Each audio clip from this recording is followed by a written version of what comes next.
Nueva edición de Agenda Personal. Este bloque vamos a charlar con alguien. Por ahí, si usted es de Rosario, si es de Reconquista, por ahí no lo tiene tan ajustado, pero la gente de Santa Fe sabe quién es. Por sobre todo la gente mayor, que se lo topa todos los días en una de las instituciones más importantes que tiene la ciudad. Y lo vamos a descubrir con él. Yo le voy a saludarlo por las buenas noches al amigo Luis López. ¿Cómo le va? ¿Cómo andas, Carlos? Realmente muy contento de estar en tu programa. Bueno, ¿dónde naciste? Nací en Santa Fe. Tuve un paso por Santo Tomé algunos 4 o 5 años, allí en la Escuela Juan de Garay. Luego, bueno, sí, retorné... Pero pasito, Juan de Garay, ¿qué? La escuela Juan de Garay, que está... ¿Hasta qué edad estuviste haciendo la primaria? Sí, parte de la primaria concluí en la escuela normal el 7º grado. Pero pará, ¿que fuiste a vivir con tu papá o iba a la escuela directamente? Lo que pasa es que por ahí, por cuestiones económicas, uno nace en Santa Fe, se tuvo que ir a Santo Tomé porque las viviendas son mucho más baratas, ¿no? Así que tuvimos que ir a Santo Tomé, estar 4, 5, 6 años más o menos. Viví una infancia muy linda allí. Y luego sí, a Santa Fe, con toda mi familia. Terminé la primaria el último año en la escuela normal, superior. Y allí, bueno, ingreso a la Escuela Industrial Superior, en la secundaria. Tranquila, estás muy rápido, tranquila, tenemos para charlar. ¿Tu papá qué hacía? ¿En qué trabajaba tu papá? Mi padre, bueno, en realidad su profesión fue jugar al fútbol. Ah, sí, bien. Sí, claro. Pero pará, ¿tiene algo que ver con Motoneta López? Claro, Motoneta López, sí. ¿El jugador de Colón? El jugador de Colón, sí. Pero a ver, hubiese arrancado por ahí. Tenés un papá conocidísimo, famoso. Contame un poco la historia de tu viejo, porque la verdad me estoy desayunando acá con vos, que yo sabía que Motoneta era el papá tuyo. Sí, sí. Por supuesto que hace 3 años mi papá ya no está con nosotros. La verdad que se extraña mucho. Mi padre nace allí en San Fernando, luego sale campeón con Tigre.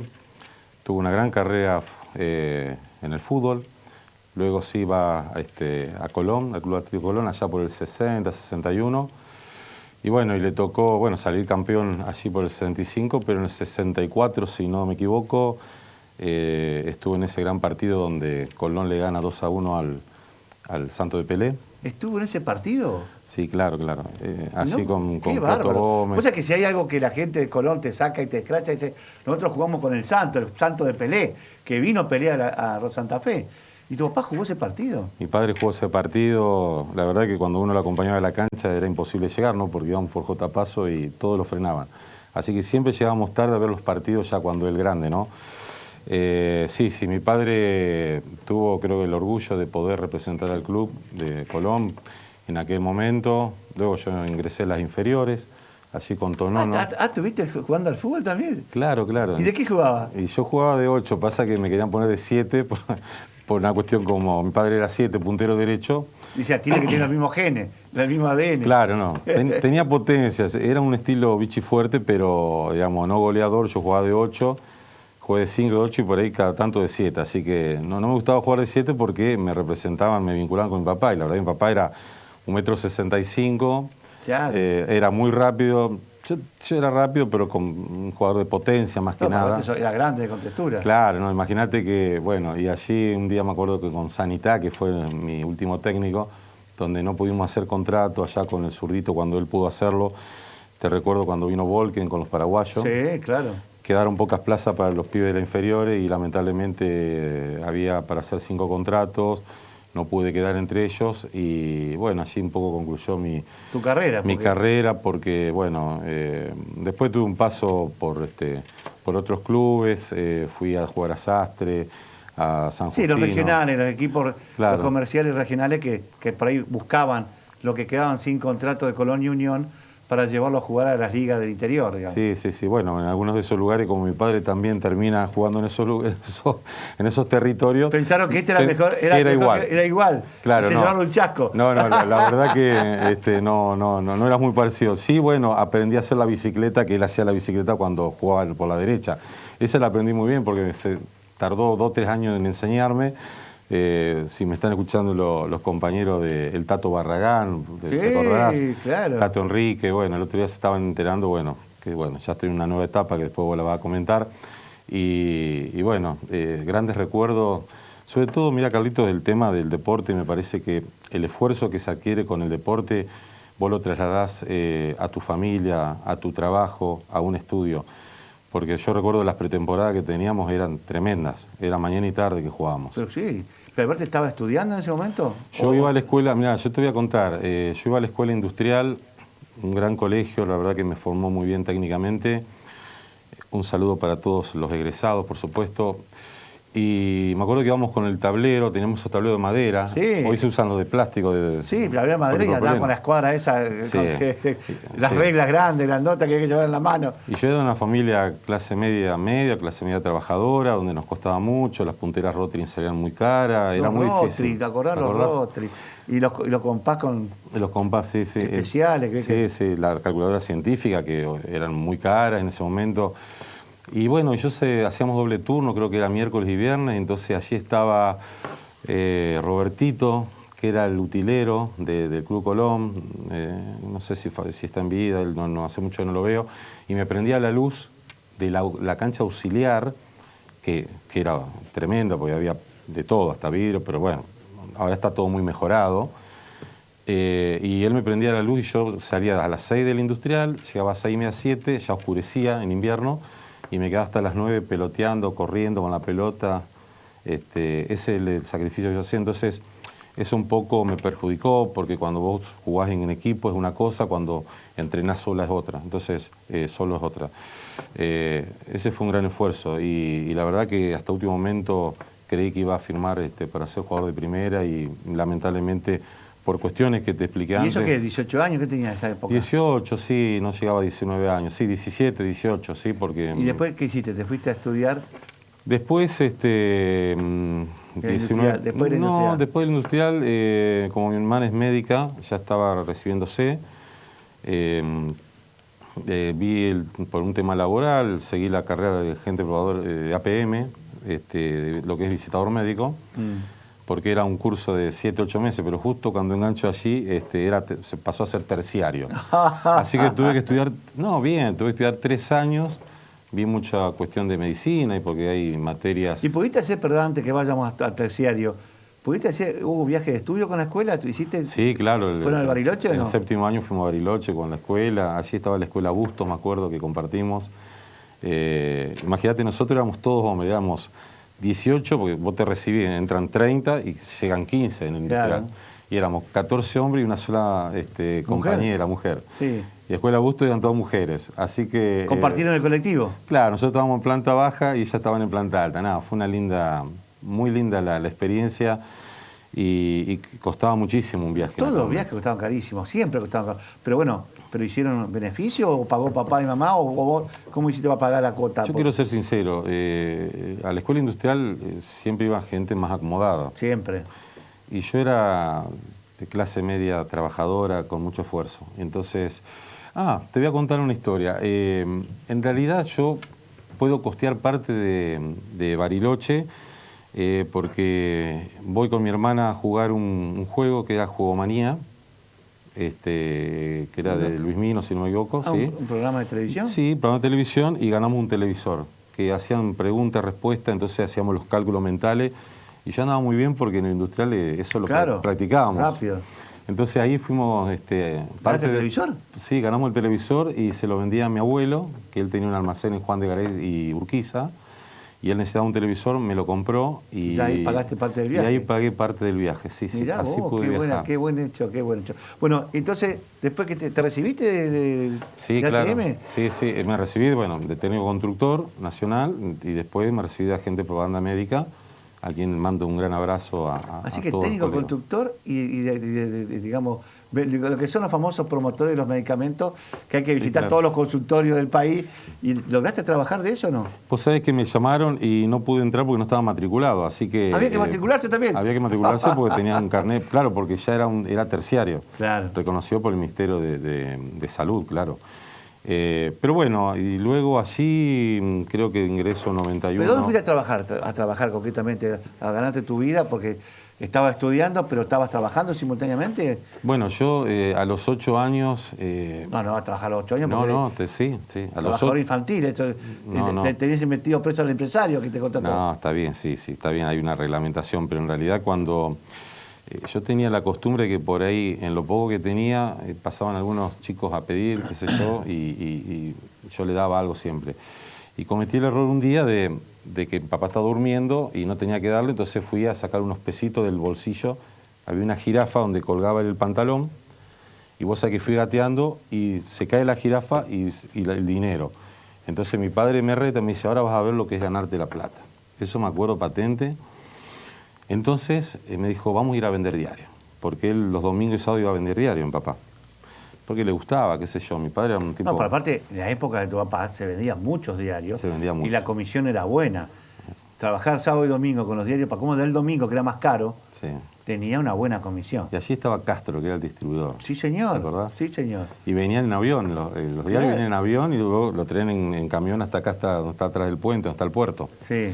Y allí a las 6:30 de la mañana, 7, yo salía con mi bicicleta Massino, siempre cuento, porque vivíamos en Santo Tomé, entonces con mi padre, 6:30, cruzábamos el puente carretero y... Bueno, yo fui canillita también, yo vendí diario. Ah, no sabía. Yo cuando era chico también. Es más, vendía el Crónica de la Ciudad de Reconquista, el diario Crónica, y un día vino el gobernador, que en ese momento de los militares, y no me acuerdo, de Simone creo que se llamaba el gobernador, y yo estaba en la cooperativa de Llaneda vendiendo el diario y vino el gobernador y me compró un diario. Y no sé quién sacó una foto que estaba por ahí de lo que estaban con él y se la mandaron después, fui tapa del diario porque un canillita le había vendido el diario al gobernador. Yo no sabía que era el gobernador, yo vi un tipo saqueado, me va a comprar. Fui, digo, me compra el diario, y ¿quién es tocar Crónica? Era de Reconquista, Crónica de Reconquista.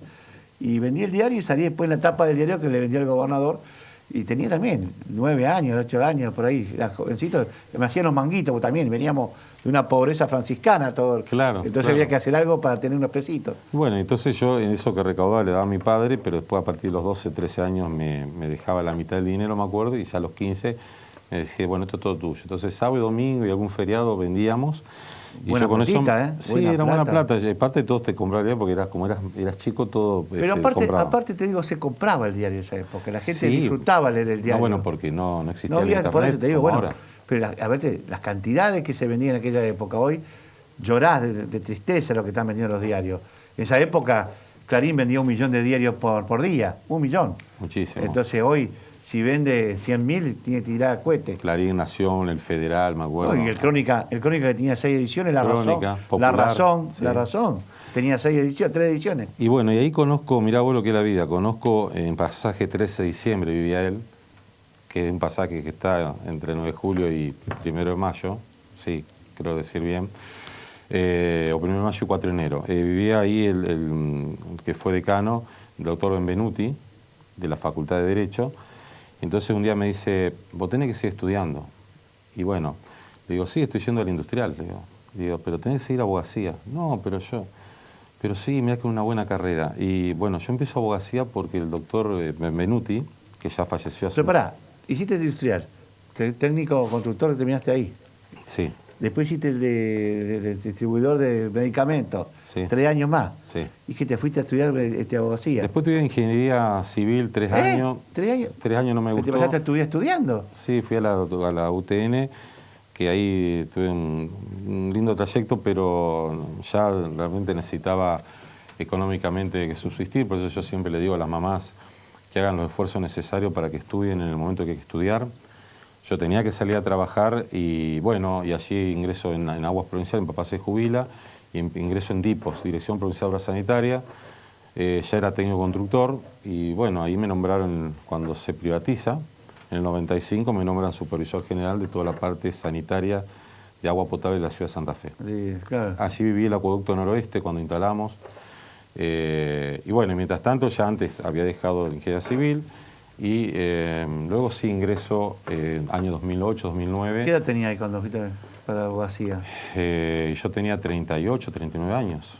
¿A los 38 arrancaste abogacía? Arranqué, sí. En realidad mi madre iba y viste que vos tenés que hacer cola, ahora no sé tanto, pero había 2 o 3 cuadras de cola que los chicos se inscribían. Sí. Y fue mi madre 2005, 2007 y 2008 me dice, bueno, porque nunca arrancaba. Bueno, mira, si no te da la cabeza, no estudié. Y ahí me dio bronca y digo, ¿cómo no me va a dar la cabeza? Y ahí arranqué, hice el propedéutico, son 4 materias, en la Facultad de Derecho de la UNL. Y ahí arranqué y empecé a rendir, mientras ya trabajaba, ya había ingresado yo, ya estaba en ANSES, 2005 ingreso a ANSES. Así que estudiaba, trabajaba y no me recuerdo si era 2001, 2005, empiezo por esta cuestión de la carrera de la política, allá cuando estuvo Reutemann. Antes, perdón, en el año 91 Reutemann fue gobernador. Sí. Bueno, allí lo conozco a Alfredo Edgar, me acuerdo. Ya vivíamos en Barrio Candioti, en Belgrano y Boulevard nosotros, alquilamos con mi mamá y papá y mis hermanos. Y ahí arranqué, no sé por qué, pasé un día por un local que él estaba y arrancamos con la parte política. Pero espera, ¿te recibiste abogado? ¿Y cuántos años hiciste la carrera de abogado? Y me habrá llevado 9 años, 10 años. Ah, sí. Pero claro, lo hiciste mientras trabajaba y armaste familia entre medio. Sí, claro, me casé en 2002. Claro. 2002, con Alejandra, que es mi compañera de vida, y tengo 2 nenas, adolescentes. ¿Y eso estaba en ANSES? ¿Ya estaba en ANSES? Ya estaba, yo ingreso 2005 en ANSES. 2005. 2005. Ahora, 9 años en la carrera, hoy sos abogado, hoy sos titular, el representante del ANSES a nivel Santa Fe, sos la cabeza visible y la persona que sorprende, porque cuando uno va, estás apenas entrar al hall, tu oficina está ahí al lado, y siempre estás abriendo la puerta para llevar gente adentro, para atenderla personalmente, cosa que no se veía este hecho, este gesto, y por eso mucha gente me comentaba, tenemos un titular de ANSES que realmente es solidario, entiende la realidad y sobre todo se preocupa para darle respuesta a la gente, porque la verdad que la cantidad de gente que va al ANSES es impresionante, es por un montón de temas. Más allá de jubilarse, ANSES tiene programas de atención y de crédito y de ayudas y de asesoramiento que hace que la persona tenga que ir a ANSES. Y a un ANSES que ya ha abierto bocas, porque no solamente está el ANSES de calle San Martín, hay ANSES en el norte. Ustedes están con un programa de apertura de la institución. Sí, la verdad que con esta gestión, Germán Bacarela, que es nuestro jefe regional litoral, el anterior fue Diego Mancilla, de 2019 en adelante se abrieron muchas oficinas. La última fue en San Javier, que está funcionando muy bien en la costa, y en el norte también se inauguraron 3 oficinas. Y la nuestra, bueno, la nuestra era la única que existía hasta el 2011-2012, un grupo de chicos, de jóvenes y chicas del personal pasan a lo que es la UDAI Norte, que allí está Natalia Ocampo, que es la jefa de la UDAI Norte. Ahora, yo te pregunto, porque también te he notado, porque yo te he visto salir un sábado. ¿Atienden hasta los sábados ustedes? ¿Por qué? Sí, cuando iba caminando y vos estabas en la cortada. Exactamente, estábamos con la transmisión de radio, le digo, ¿qué hace acá? Salgo de trabajar, eran casi la 1, casi, Claro. en 2 y pico. ¿Atienden los sábados también? Estamos haciendo ya hace 2 meses unos contraturnos, unos operativos especiales. Por ejemplo, este sábado ahora que viene vamos a tener otro, donde vamos a tener seguramente entre 70 y 80 nuevos jubilados y jubiladas. Sabemos que es mucha la demanda con esta nueva moratoria que permite que las mujeres que no tienen sus aportes, que ya tienen 60 y 65 los hombres, puedan ingresar en moratoria porque por ahí los empleadores no le hacían los aportes, entonces pasa esto que no se podrían jubilar. Bueno, de esta manera sí ya se pueden jubilar y sabemos que hay mucha gente, mucha demanda, entonces adoptamos junto con la dirección ejecutiva, nuestro jefe regional litoral, tener la posibilidad de trabajar los sábados, que no es obligatorio. ¿Que la gente va, no cobra adicionales? No. ANSES no cobra horas extras. No me digas, así que lo del sábado es una gestión. Se compensan de otra manera, pero no, nosotros ANSES no cobra horas extras del personal. No hay horas extras en ANSES. Nosotros arengamos muchísimo con nuestra coordinadora, le pedimos a las iniciadoras que por favor a ver si pueden este sábado, el otro. Entonces, la verdad que ya venimos hace 2 meses haciendo esto de los sábados y que está funcionando muy bien. Por ejemplo, el viernes vamos a tener, el 16, vamos a tener una entrega de resoluciones a más de 170 nuevas jubiladas y jubilados que la mayoría se pudieron jubilar los días sábados.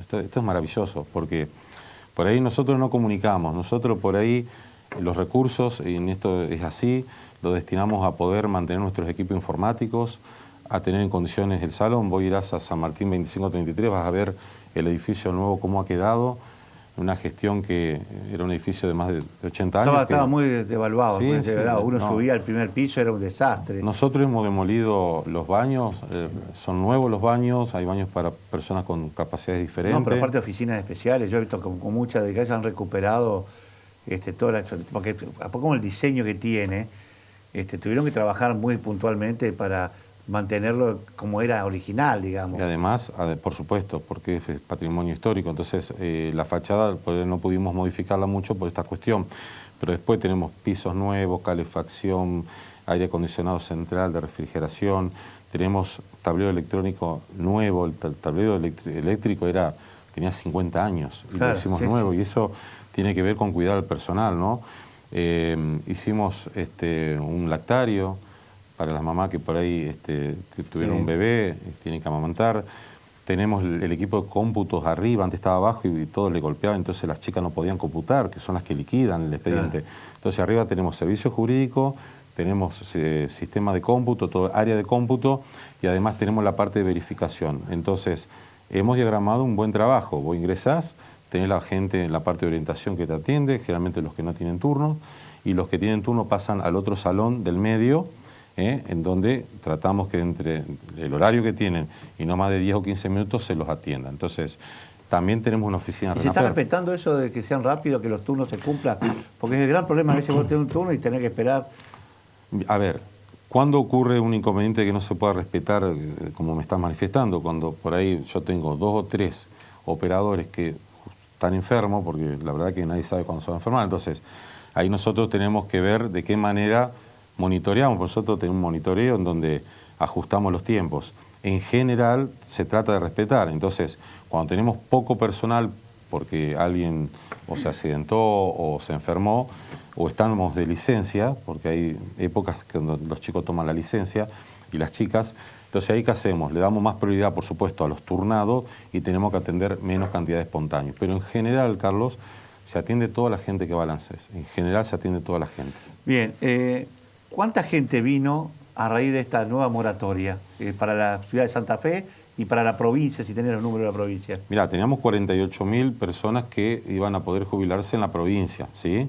Ya tenemos más del 60-70% de personas ya jubiladas. En Santa Fe, yo te digo, por ejemplo, nosotros diariamente estamos entre 20 y 25 nuevos jubilados con la nueva moratoria, 20. Mirá, o sea, calculá que son 100 por semanas, son 200 mensuales. Yo calculo que en Santa Fe, no quiero tirar números por tirar, pero vamos a tener más de 4.000 personas, sí, 4.000 jubiladas seguramente o más. Muy bien. Pero también decías que te trajeron a la política cuando lo conociste a Ediger, en la época de Reutemann.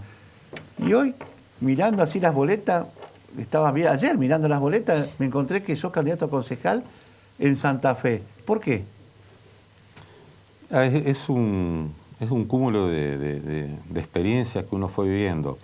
Fíjate vos cuando, bueno, yo no te conté, también fui taxista y remisero, en algún momento también 10 años de mi vida. Yo hablaba mucho con la gente siendo taxista, mientras yo estudiaba en la escuela industrial era taxista. Entonces, yo hablaba con la gente y la gente te contaba, te decía, el taxista, que es una actividad muy noble, conoce todo lo que pasa en la ciudad, todo. Hasta a veces hasta los pozos. Hasta los pozos. Y el psicólogo de la gente que lleva muchas veces. Claro. Entonces, vos adquirís una vivencia de dos tipos. Primero, la percepción real de lo que está pasando en tu ciudad y después lo que te cuentan, a consecuencia de ello, lo que están viviendo las personas que se suben. Y eso luego se conjugó con el ANSES, porque en el ANSES yo atiendo entre 30 y 40 personas en mi oficina diariamente y le resuelvo como un operador más de 8 a 2 de la tarde y luego hago la parte de jefe o gerente o director, como quieras llamarme, entre las 2 y las 6 de la tarde. Entonces, esa percepción, esa cuestión, yo digo, esa sensibilidad, esa empatía que todos hablan, viste que todos hablan de empatía. Pero yo digo, si vos no supiste lo que es tener un chico con discapacidad o un amigo que tiene un chico con discapacidad, una persona que lamentablemente tuvo un problema por ahí con drogas.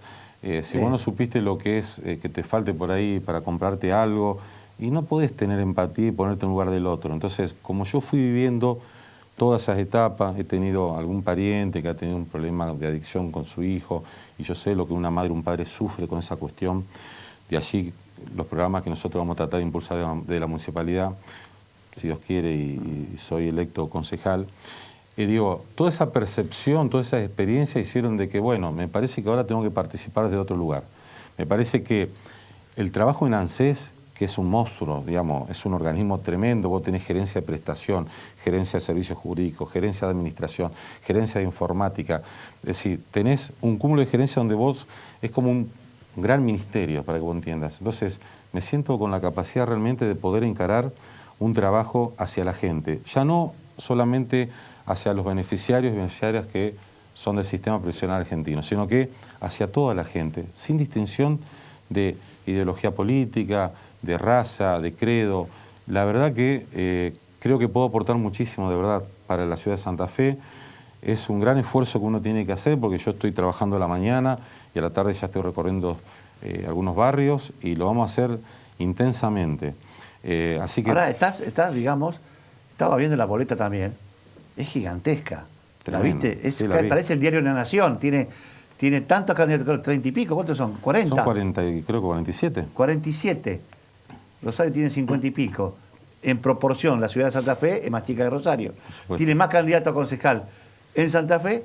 Ahora, está metido dentro de un frente, que es el frente del peronismo. Juntos avancemos, sí. ¿Y cuántos candidatos hay ahí adentro? Si no me equivoco, somos 9 candidatos. 9 candidatos. Y después compartir con 40 y pico candidatos. Es difícil, te digo la verdad.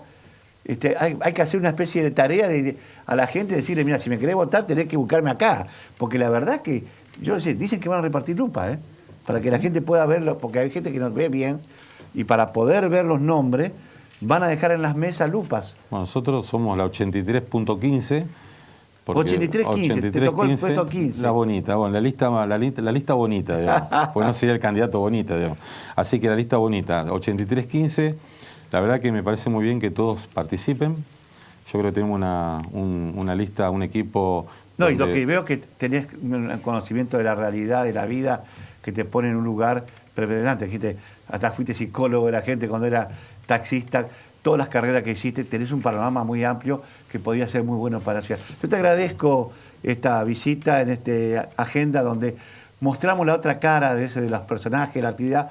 Por ahí algunos no tan conocidos, por ahí como un jugador de fútbol, pero sí tu viejo que me los trajiste, me sorprendiste, que es un poco figura de Colón, y que su hijo realmente, bueno, también amó el fútbol, pero lo llevó por otro lado de la vida y hoy lo pone como concejal. Gracias por haber venido a este programa, y ojalá que haya una segunda parte. Seguramente vamos a volver, vamos a retornar con Clarisa Cheta, que es la segunda candidata, con Fernando Flor el tercero, y con Mariela López, que es nuestra médica del grupo. Así que vamos a volver seguro. Claro, Carlos. Gracias. Enseguida volvemos.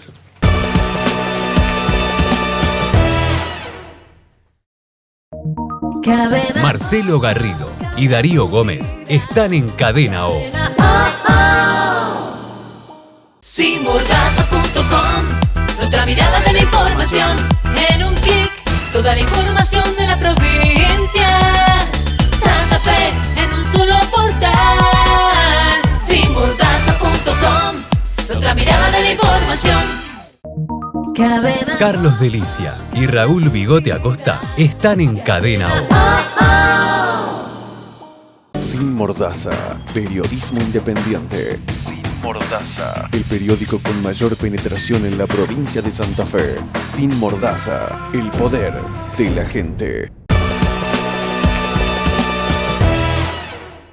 Y cuando revisaba mi agenda, y hoy teníamos la visita de Maximiliano Puyaro, cuántas cosas, ¿no?, para poder charlar con él, para descubrir, conocer. Claro, te dice, pero si ya lo conocemos. Sí, conoce la vida política, de funcionario público, pero ¿quién es realmente? ¿Cómo surge? ¿Cómo llegó a estos niveles, a nivel de la provincia? Así que ya lo voy a dar buenas noches. ¿Cómo le va? ¿Cómo anda, Maxi? Hola Carlos, muchas gracias por la invitación. Bueno, este es un programa distinto porque queremos conocer un poquito más de vos, de tu vida y sobre todo para que te conozca la gente. Vos sos del departamento General López de Hugue. ¿De dónde naciste? Yo nací en Melincué. ¿En Melincué? Mira vos. Vivía ahí en la casa de mis abuelos. Viví hasta los 3 años y medio. Casi no conociste a Melincué, casi. No, pero recuerdo, ¿viste? Que, ¿Con 3 años recordás? Sí, quedan recuerdos de chico y hay recuerdos muy fuertes. Con la abuela, capaz, con la familia. Sí, con mi abuela, con mi abuelo. Vivíamos en la casa de ellos porque mis padres todavía no habían terminado la casa en Hugues. Mi papá es de Hugues, mi mamá es de Melincué. Y en el año 78 la laguna creció muchísimo, inundó una partecita del pueblo. La casa nuestra de mi abuelo quedaba alejada del ejido urbano y llegó hasta la esquina de la casa de mi abuelo. Se asustaron. Y nos tuvimos que ir acá con la casa medio terminar, le faltaban un montón de cosas, pero teníamos miedo que nos entre el agua a nuestra casa, que vivíamos de la de mis abuelos, entonces nos mudamos de repente a Hugues. ¿Y ahí Hugues toda tu infancia, toda tu escuela primaria, secundaria también? No, toda la primaria, el jardín de infantes, la primaria, y hice hasta 4º año en Hugues porque me echaron de la escuela por desacatado. ¿En serio? Sí, en cuarto, ¿Hacía lío? En 4º año me echaron de la escuela a mí y a otro amigo, que después el otro amigo fue intendente del pueblo también. Pero mirá vos, así que los dos revoltosos terminaron siendo protagonistas después de la ciudad. Sí, bueno, Mario por otro motivo, que era un año más chico que yo, lo echaron ese año y a mí también. ¿Y dónde terminaste la secundaria? En el pueblo de al lado, en Wilrey. Ajá. Y perdí un año del colegio. No lo cuento con gracia, pero la verdad que aprendí mucho en el colegio de Wilrey. Me porté muy bien, salí mejor compañero de 5º año y me di cuenta que los profesores de Wilrey eran más rebeldes que los jóvenes que estábamos en la escuela, porque era una escuela muy innovadora, muy linda, que nos contenía, que nos llevaba de viaje, ¿Y te fuiste de viaje con los chicos de Wilrey o con los chicos de...? ¿O hiciste los dos viajes? No, hice los dos porque yo trabajaba en un boliche de barman en mi pueblo, que se llamaba Staff Disco. Y entonces, esta faceta de barman no tenía como... Sí, tuve yo también bares, tuve boliches mira vos. en mi vida. Y bueno, y preparaba muy chico con mi hermano más grande tragos en una barra. Y entonces manejábamos un pesito. Y entonces tuve la posibilidad de irme con los chicos de Wilrey y con los chicos de Hugues. Primero con mis compañeros de Hugues a Bariloche, viaje que me pagué yo. Sí, claro. Mis viejos en ese momento andaban muy mal económicamente. Vos calculá que era año 91, 92. ¿Y tus hijos qué hacían? ¿Qué actividad tenían?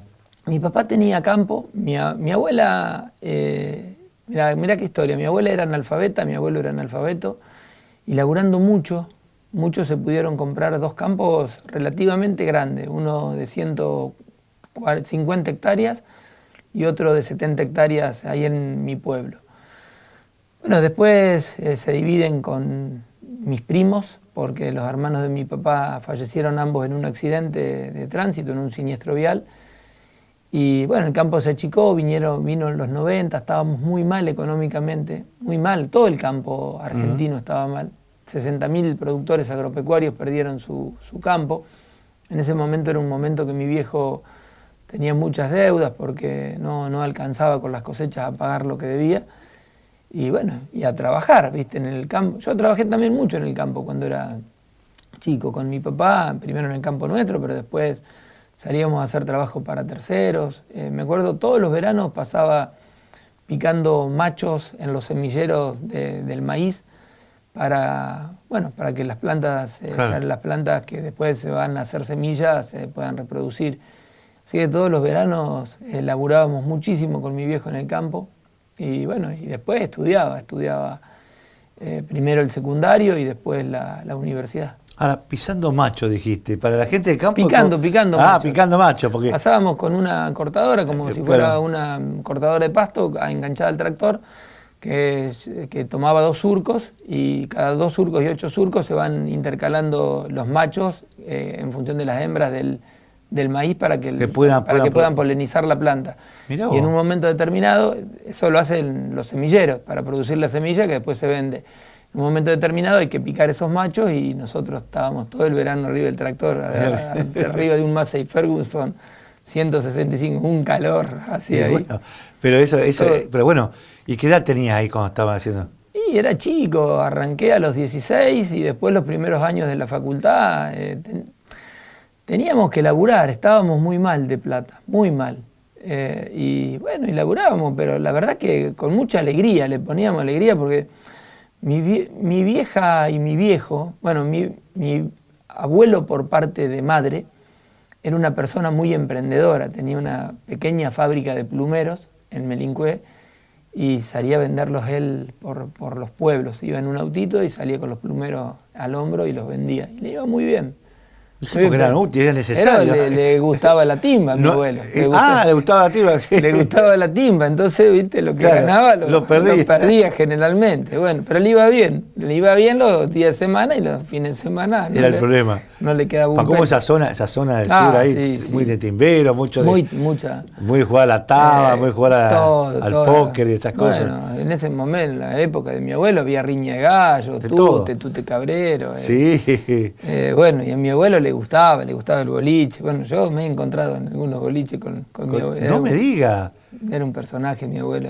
Divino, bueno. Divino. Y el tema de la facultad, digamos, fuiste a Rosario, ¿dónde estuviste a estudiar? Yo fui a Rosario, mirá cómo es mi historia, es increíble. Me voy yo con 2 amigos de Wilray, muy amigos míos, me voy a anotar a Ingeniería Química Industrial. Me gustaba mucho la matemática, me gustaba mucho la química y la física. Estaba convencido que iba a estudiar Ingeniería Química Industrial y voy a Rosario con un centro de estudiantes que tenía Wilray, de estudiantes universitarios que llevaban a los chicos de quinto a mostrarles las diferentes carreras. Y uno de los 3 que fuimos juntos, Gonzalo Oderda, me dice, acompáñame a Ciencia Política. Entonces vamos con Gonzalo a Ciencia Política. ¿Y quién está en la mesita del Centro de Estudiantes de Ciencia Política? María Eugenia Smuck, hoy actual presidenta del Consejo Deliberante de la ciudad de Rosario. Nos agarró a los 3, empezamos a hablar, nos contó la carrera. Bueno, siempre me gustaba la política. Yo ya militaba, pero no tenía la decisión de estudiar Ciencia Política. Y bueno, entonces me anoté en Ciencia Política para empezar y me anoté en la otra carrera también. Y al mes que arranqué con las 2 carreras ya me había definido por Ciencia Política, pero no me fui a anotar a Ciencia Política. Nos convenció María Eugenia de anotarnos. Mirá vos, el contó que destino, y hoy son todos protagonistas de la política. Viste cómo pasan las cosas, ¿no? María Eugenia Smuck, que aparte de ser es la esposa del rector. Del rector. Bueno, fue compañero mío de primer año de la facultad. No me digas, mirá vos. Ahora, ¿te llevó también? Porque imagino que ella era franja morada o no era. Sí, era franja morada. Yo militaba en la Juventud Radical. Nosotros.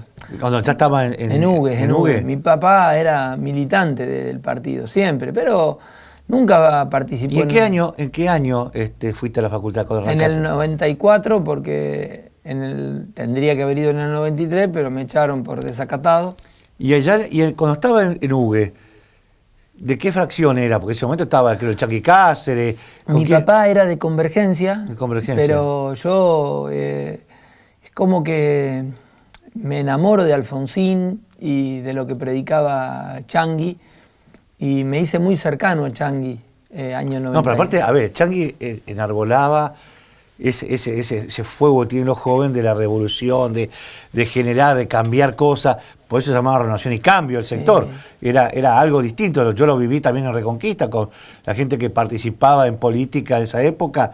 Yo también ya era periodista y veía todos mis amigos que el Chanqui transmitía eso, una forma especial de hacer política que no se veía, menos en lo que era León, por ejemplo, de esa época, que era otro sector, o lo que estaban, digamos, manejando otras fracciones dentro del radicalismo. Sí, Chanqui es una persona extraordinaria que nos contagió a una generación de radicales, primero la pasión por el radicalismo, pero segundo una ideología con mucha claridad. Chanqui siempre tenía la capacidad de analizar la política internacional y bajar esas contradicciones al plano local. Uno cuando militaba en sectores como La Blanca en ese momento, lo hacía con mucha pasión y con mucha convicción, realmente de transformar, de cambiar, de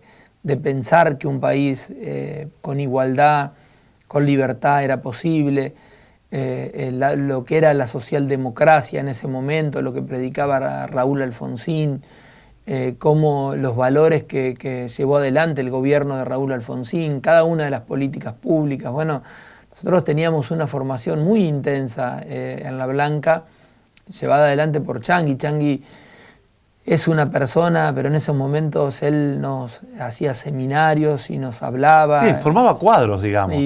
Cosa que yo no sé si hoy se está haciendo eso. Bueno, nosotros intentamos hacerlo con otros tiempos y otros ritmos, ¿no?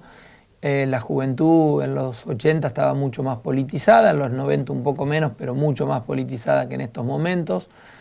Pero bueno, nosotros intentamos que los jóvenes se involucren en política. Yo digo, hablo puntualmente, a ver, no solamente del radicalismo, yo también lo veo en el peronismo, el tema de la doctrina, de hacer los cursos, las charlas, de formar cuadros, que también en la época de que llegó la democracia, me parece que el único que tenía esa filosofía parecida a la del Changuí era Cariñano, que formaba más cuadros dentro del peronismo que otros sectores, que veían, digamos, estaba así la militancia activa, movilizándose, pero sí lo que significa la doctrina, porque hoy por hoy parece que ya no existen más los partidos políticos. Hoy son las personas, quién es más conocido, vale más cómo te conocen y no lo que representa.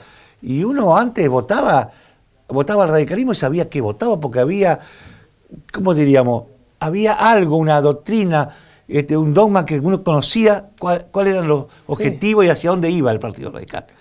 Sí. Y hoy se perdió eso. Hoy son personas individuales que si es conocida o no es conocida. Eso es lo que más se preguntan.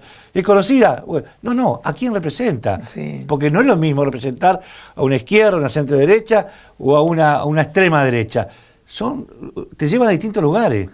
Comparto, Carlos. Y antes la interna del partido pesaba mucho quién la ganaba porque el partido tenía una base electoral que, sea quien fuese su candidato, iba a sacar determinada cantidad de votos. Después es con las diferentes reformas políticas que tuvieron los partidos políticos y leyes electorales, los partidos políticos empezaron a perder peso y empezaron a ganar peso las personas, en definitiva. Primero, como decís vos, si sos conocido. Segundo, si sos taquillero, si sos conocido y si sos taquillero. Y por eso es que son campañas de poco debate político. No hay profundidad, no hay propuestas. Yo me mato en esta campaña intentando que me escuchen para tener temas de agenda, pero vale más un eslogan o vale más una frase taquillera en un afiche pegado que cualquier propuesta elaborada. Yo quisiera discutir en serio 4 o 5 puntos en este momento y en esta campaña, pero bueno, a veces es difícil. Sí, pero uno se tiene que adaptar porque si no pierde. Bueno, pero claro, no sé si también el tema de las PASO, la forma que se manejó las elecciones, digamos, para elegir candidato abierta a todo el mundo, que no sé si es sano o nada, porque ahora uno viendo, porque antes vos preparabas una plataforma electoral, sí, que el partido la cumplía, o por lo menos trataba de cumplirla, o si no rendía cuenta, en la plataforma dijiste tal cosa y no la cumpliste. Hoy, esto de las PASO, que cualquiera puede jugar en cualquier interna, le sacó ese poder al partido de llevar realmente dirigentes que estén comprometidos con una plataforma, con un ideal o con un objetivo, ¿no? Sí, y además, 2 cosas. Las internas abiertas, simultáneas y obligatorias hacen que, en definitiva, el partido pierda peso, porque la que define los candidatos de los partidos es la ciudadanía, primer punto. Y segundo punto, la ley de boleta única, que hace que las estructuras de los partidos primero estén desenganchadas. Nosotros, ejemplo, la provincia de Santa Fe, Miguel Lipchi gana de manera contundente la categoría de diputados provinciales y Antonio Bonfatti pierde, por poco, pero pierde la categoría de gobernador. Y después la inmensa mayoría de las comunas y municipalidades las gana el Frente Progresista y senadores gana 7 la oposición y 2 el oficialismo. Es decir, eso rompe los partidos políticos, rompe la idea de que el partido político es una organización que va desde lo local pero que tiene una mirada nacional. Y cada uno termina haciendo la suya. El senador muchas veces para salvarse se pega más o se despega del candidato a gobernador, los diputados lo mismo, los intendentes lo mismo. Bueno, yo creo que en algún momento, ante tantos fracasos reiterados que va teniendo la política, porque la situación está cada vez peor en la República Argentina, ni hablar en la provincia de Santa Fe, vamos a tener que volver a discutir dos cosas de los partidos políticos. Primero, ¿cuál es el rol que le vamos a dar a la sociedad? Porque los partidos políticos son la base de todo sistema democrático. Y segundo término, el financiamiento de los partidos políticos. ¿De qué manera los vamos a financiar? No solo una ley que te diga cuánto podés gastar en una campaña determinada, sino el financiamiento. ¿De dónde sacar la plata? Y sobre todo para que haya equidad. Ahora, volviendo sí, a tu... o sea, digo, en Estados Unidos los aportes son en blanco y cada uno puede elegir y aportar a un candidato determinado, y vos siempre y cuando aportes fondos lícitos, exacto, podés aportar lo que quieras si los tenés a los fondos esos acreditados y declarados. Maxi, bueno, volviendo un poco a tu universidad, ¿ahí militaste en la Franja Morada o quedaste medio líbero? No, milité un tiempito, porque yo siempre fui bastante rebelde, y arranqué militando en la Franja, me encantaba, pero yo era el Chanqui, y la Franja en ese momento era de D'Ambrosio. Claro. Entonces entrábamos permanentemente en conflicto, porque cuando se hablaba de la facultad estaba todo bien, pero cuando se hablaba del partido y del rol que tenía que tener el partido, mi amor por el Chanqui en ese momento, mi hijo se llama Valentino Luis le puse por el Chanqui. Mirá vos. Mi amor por el Chanqui, lo que él predicaba, lo que él representaba, me hacía entrar en debates profundos. Entonces era como que no me daban el lugar que yo pretendía tener. Y en el año 94 me eligen presidente de la Juventud Radical de mi pueblo. Teníamos una juventud re grande, como 70 pibes que militábamos en un pueblo chiquitito. ¿Pueblo? ¿Cuántos tiene habitantes hoy? 6.000, ¿verdad? Claro, 70, una barbaridad. Sí, y éramos un montón y hacíamos de todo y pintábamos paredes y hacíamos asado y salíamos juntos y bueno, éramos un grupo de amigos que nosotros lo habíamos formado en la Unión Cívica Radical y estuvo muy bueno. Bueno, quien estaba conmigo en ese momento, que es uno de mis mejores amigos, es el actual decano de Humanidades y Artes hoy, que es de mi pueblo también, Alejandro Vila. Mirá Entonces vos. Juntos formamos la Juventud Radical ahí, hacíamos un montón de actividades. Y bueno, ¿Y te presentaste a candidato en el pueblo o no? No, porque yo siempre estuve mucho en Rosario y es como que tuve una vida muy activa en la Juventud Radical. No tuve tiempo, me hubiera gustado, para prepararme para ser candidato en el pueblo, pero primero fui presidente de la Juventud Radical de mi pueblo, automáticamente me eligen secretario general de la Juventud Radical del departamento General López, de ahí fui vicepresidente del Comité Provincia, presidente Germán Giacomino, en la mesa estaba Rodrigo Borla, mirá que... Son todos actores actuales. Y dejó la presidencia Julián Galdeano en ese momento. Mirá vos. Deja Julián, luego deja Germán, yo como era de La Blanca, llevo la vicepresidencia de Germán Giacomino y estaba Rodrigo Borla también en el comité, en la mesa del comité. Después me eligen primer delegado al Comité Nacional de la Juventud Radical, quise ser presidente del Comité Nacional, perdí con un amigo también de hoy de Capital Federal. Ajá.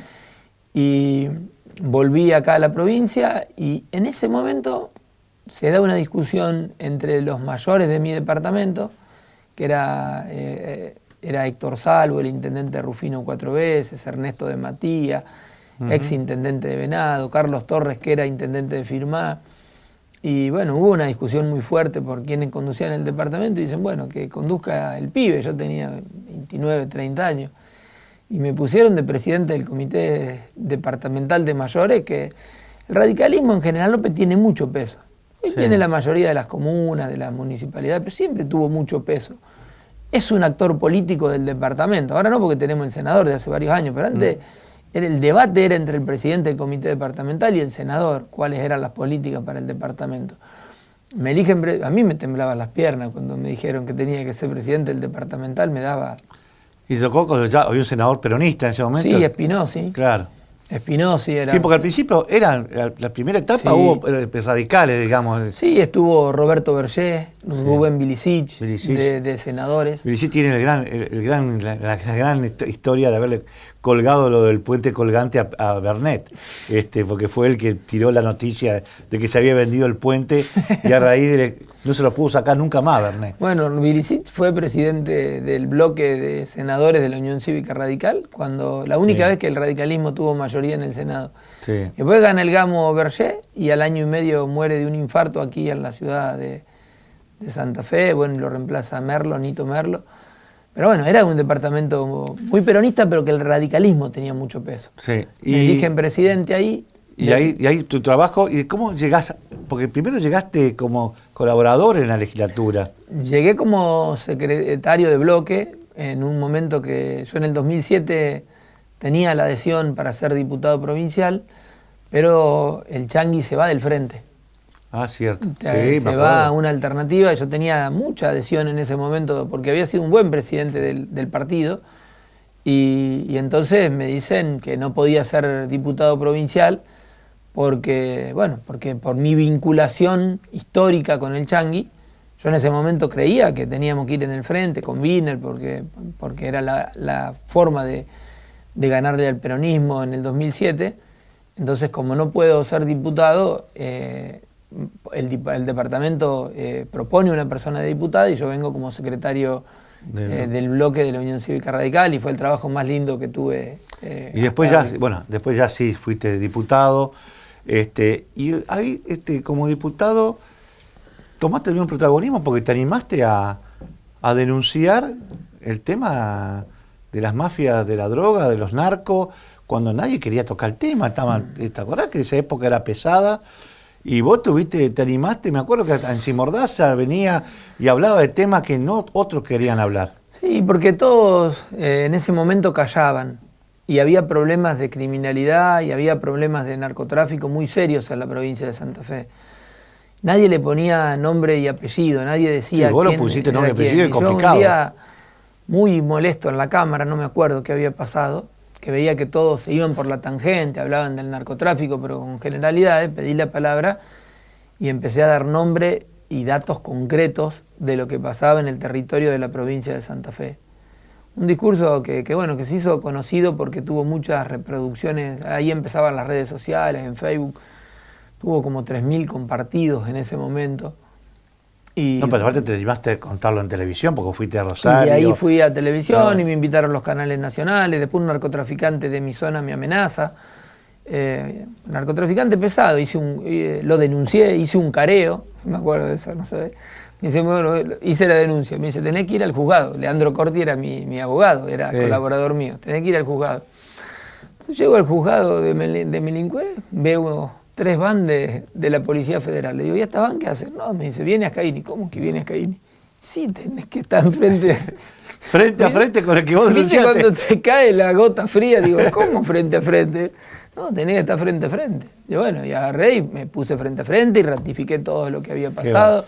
Las amenazas, bueno, la pasé mal. Sí, me imagino. Yo me acuerdo porque hemos seguido de cerca todo tu caso y te dimos la posibilidad con los micrófonos también para que puedas hablarlo, un tema delicadísimo, y que nosotros también estábamos al frente del Rosario contra todo lo que eran las madres del dolor, los padres del dolor, que nadie tampoco se animaba a hablarlo. Ni a entrevistarlos. Y de ahí yo, como tomo una relevancia con el tema narcocriminalidad, empecé a estudiar en profundidad y empecé a denunciar más bandas. De los monos tampoco nadie hablaba, de Luis Medina nadie hablaba. Yo me acuerdo que una vez lo dije en una entrevista, acá quien tiene el mercado, la organización criminal de determinada zona de Rosario es Luis Medina, y un periodista muy reconocido de Rosario me dice, por fin alguien se anima a nombrarlo. Entonces le empezamos a sacar las caretas y eso creo que obligó y empujó a que la justicia también tenga que actuar, porque los monos, mirá, la primera causa que tuvieron por narcotráfico fue diciembre del 2015, yo era ministro de Seguridad.